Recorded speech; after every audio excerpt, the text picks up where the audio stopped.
am actually in my car today, headed to Oakland to try to do some plein air painting. It's been a long time. Let's do it.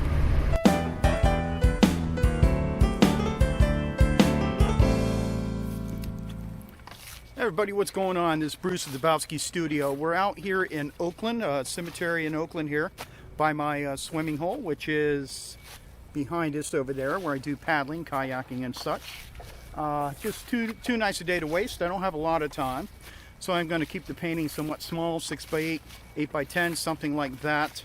And just want to say, if you're new watching my channel for the first time, thank you for stopping by. And feel free to hit that subscribe button if you like what you see in the video. Yeah, a lot of cool stuff going on. And I've always liked cemeteries with the headstones and things like that. And of course you can see some options for trees here with water as a backdrop, so it might be something to look at. So let's find a composition.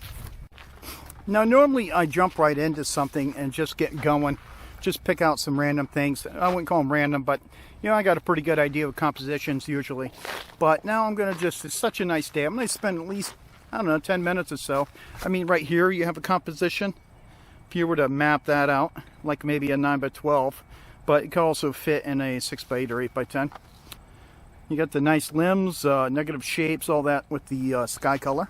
Then you have this scene up here, and you can barely see it, but there's a little fountain right here. They don't use it anymore, but I think if you got the right angle on it, you got this nice little, if you did something kind of like this, might be interesting. Now let's look down from up here at the fountain. Okay, as we get closer to the fountain here, you can see how also what could be a composition is the dark, basically outline against the sky, like you can see right in here. It's kind of interesting. Maybe move more over like you're looking out to the water. So yes, it can really be a challenge sometimes. There's so many, when you have so many choices, sometimes you just got to pick something and go for it. But I'm going to take a few more glances at this fountain and see if that might be what I paint. I've walked around a bit, and I think I'm going to do just mostly a tree study. Bring in a few of the headstones, pull in other ones where I need to. Obviously the arrangement of headstones is not necessarily artistically interesting, so I'll just pick and choose what I want. But I do like this tree. It'll give me a chance to practice with some fall color, and then you got the water in the background, which would be a nice contrast if I have any headstones obviously poking up against the water, which I plan to. So let's get into it.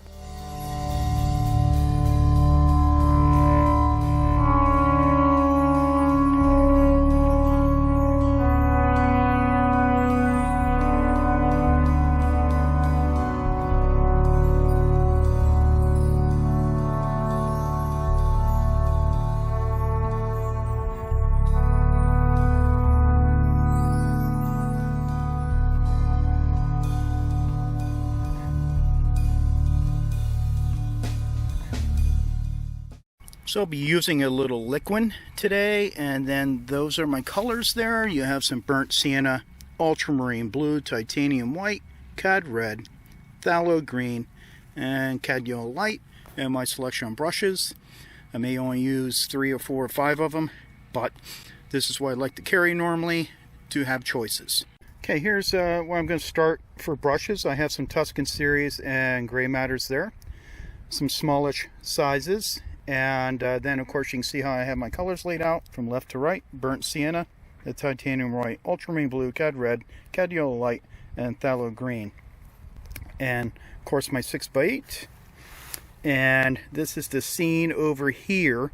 I really like kind of how the light's coming, of course, from the left. This foreground shadow, I'm going to add a little of that and see how it goes.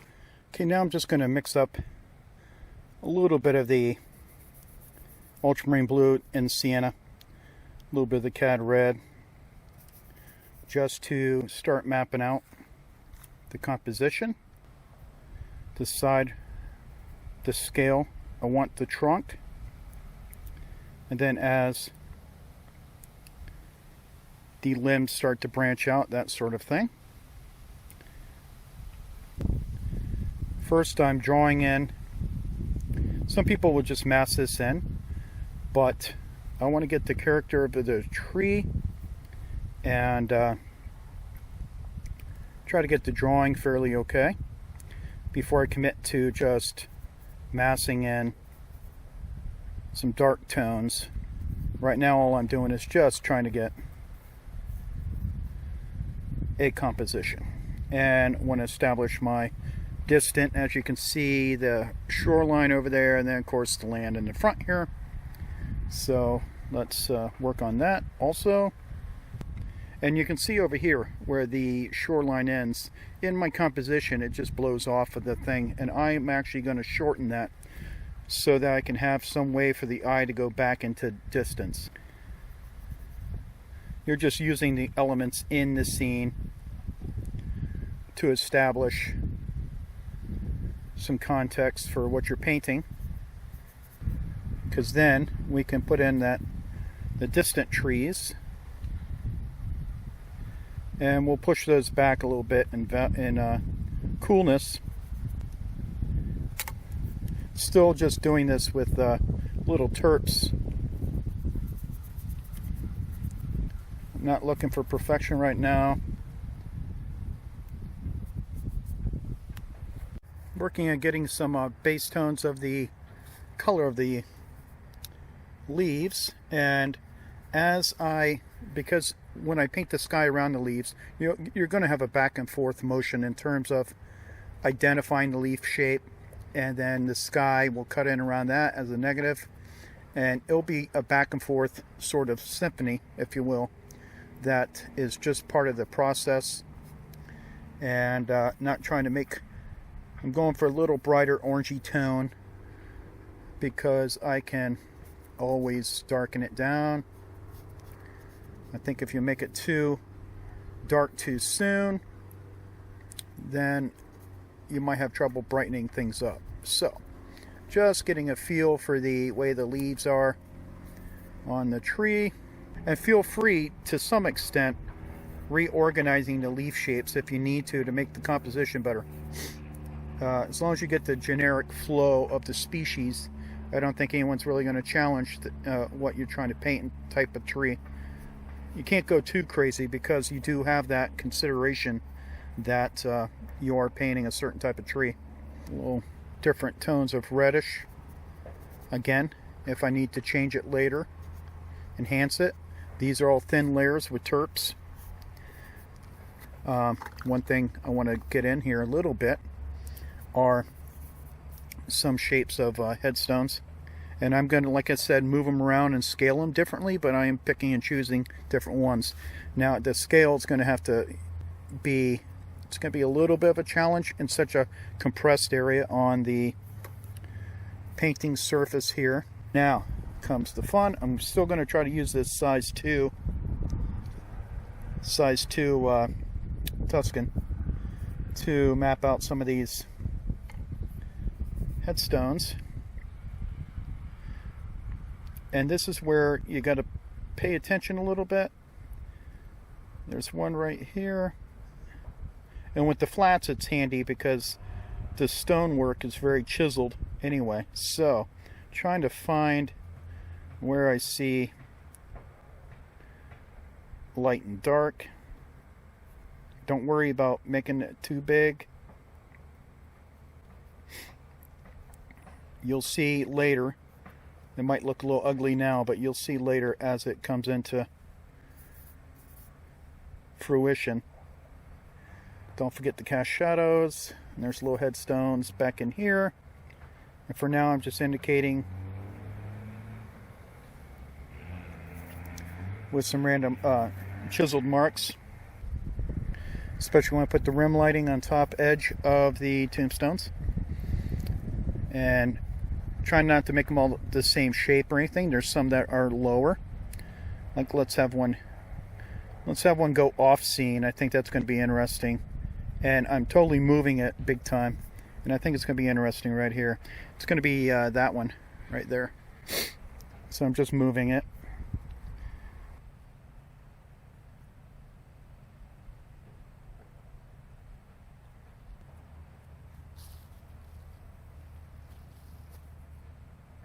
Okay, so I kind of have a large one more in the foreground.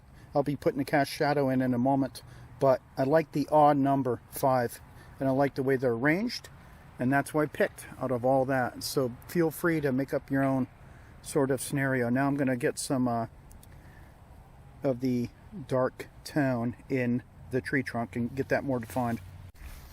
Here's what I got going on so far, and just kind of masked in some dark tone, as you can see.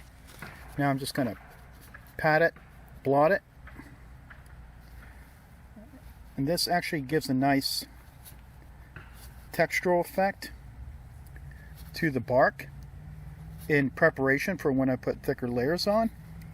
That'll come in handy. It adds some nice textural things going on. Once I clean it up with more opaque clean color, you'll see how that comes alive a bit.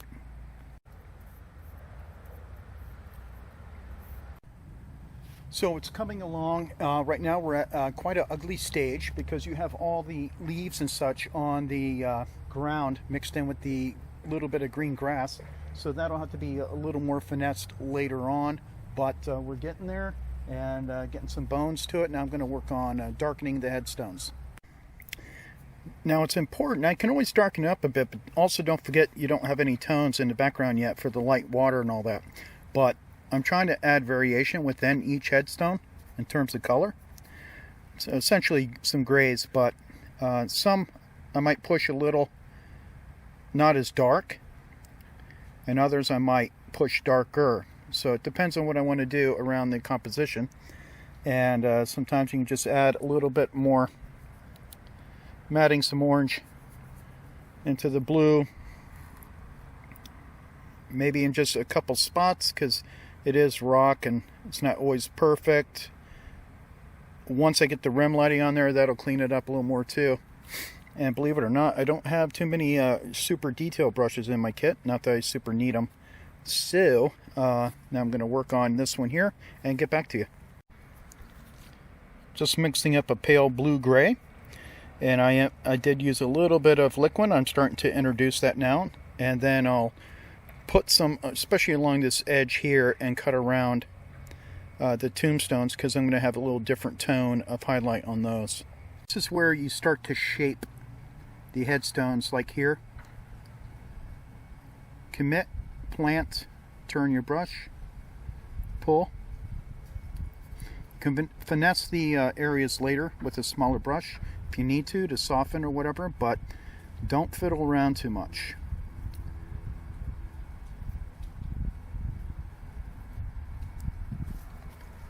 Call that good for now and start working on some water, the tree line back here.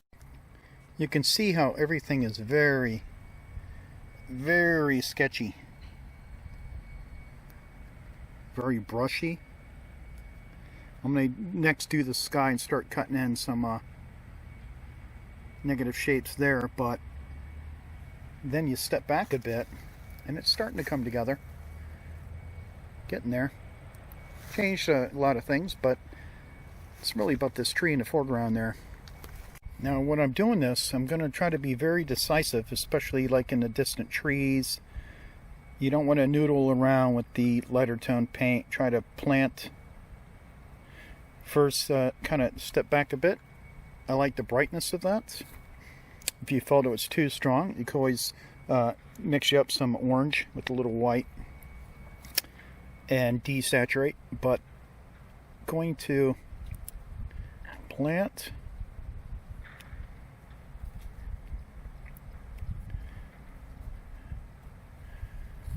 Doesn't need to be perfect. Trying to now start to pull out some of the leaves somehow. It can be tricky. It's going to be a back and forth kind of a sort of thing. I especially want to get right in that little triangle there. Not make it too perfect a triangle, but let's see what we can get. Chisel around. Don't keep trying to push paint around. Pick up more paint. And plant. Okay, now I'm doing what I call turning on the lights and putting a few highlights on the little tombstones, headstones. I think that's really going to start making this pop. Using a little burnt sienna, white, a little bit of blue, just a touch. This side, plant. Then over here, normally I would use I use this collapsible, it's actually from a camera tripod. Well, it's similar to one of those, like I'm filming with here. If you were to buy one of these, you can buy them cheap all day long, $14 or something. Just break a leg off and you have a collapsible maul stick, which is what that is called, to steady your hand. But because I'm filming, I'm just showing you how I turn the lights on here. Try to be real steady. If you get a squiggly line, clean your brush and clean it up with the dark color on the backside. Okay, a little distant look here, and we're shaping up a little bit. Now I'm going to be working on trying to get some interest going on. As we can see, there's a lot of information that I have to be suggestive with for the scale of the piece, and that's what we're going to be working on now. Here's what we got going on so far. The leaves are proving to be challenging because you only have a limited amount of time, and there's a lot of detail. But I, of course, did take a picture to maybe pull out some extraction details later on. But I'm going to do a little more sky hole action, and then do the last, a little bit of the lyrical tiny branches. And I think I'll have to wrap this up for now because I got to get going. But let's get there.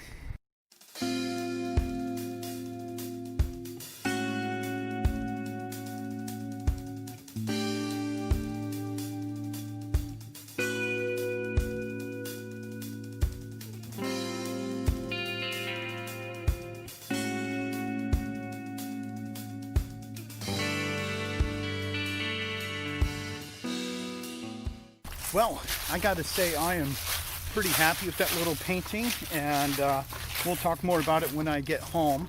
But what a beautiful day. Perfect, no interruptions, weather is just awesome, no wind, and really happy with some of the brushwork I achieved and the colors.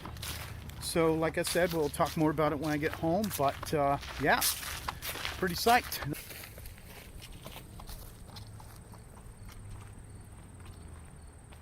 Okay everybody, we're back here in the studio. It's been a couple hours. I had a little lunch, all that sort of thing.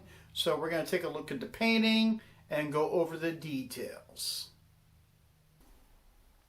First I got to say I was actually pretty happy with the result, even though there's some things to improve on. Always is.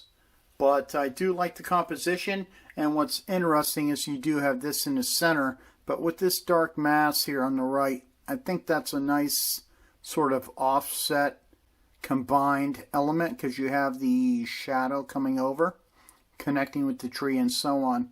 And then in here you have like off scene, you don't see a shape casting a shadow across the grass. I could have maybe in here created some more variety with the interdispersion of dappled sunlight. But that's no big deal. And then I do like how I handled the water. The water was changing every few minutes. I mean, there's a slight breeze, nothing too extraordinary, but there was some. And if I had to do it over again, this little area here, I would maybe mass in a little more, make the leaf, the mass of the leaves blow off of the panel. But I do like the rim lighting that I achieved. I'd like to highlight that a little more. being a little nitpicky there, and just a few pure saturation moments of orange, red, yellow, little bits and dabs in here to suggest many leaves that have already fallen. But overall, I'm pretty happy with it. And I do like how I sent, you know, a little coolness in back here to put it back in space a bit and to allow the viewer to go back in space. So I am happy with that. Okay, I'm going to wrap up this video now. If you're new, again, watching for the first time, thank you for stopping by. I really appreciate it. And if you enjoyed what you saw, I invite you to subscribe to my channel. Be sure to hit the bell notification icon. It'll let you know when I post new videos. And for everybody, please give it a thumbs up. The YouTube algorithm loves that. And share it with your artist friends if you think they might like it. So until next video, see you later.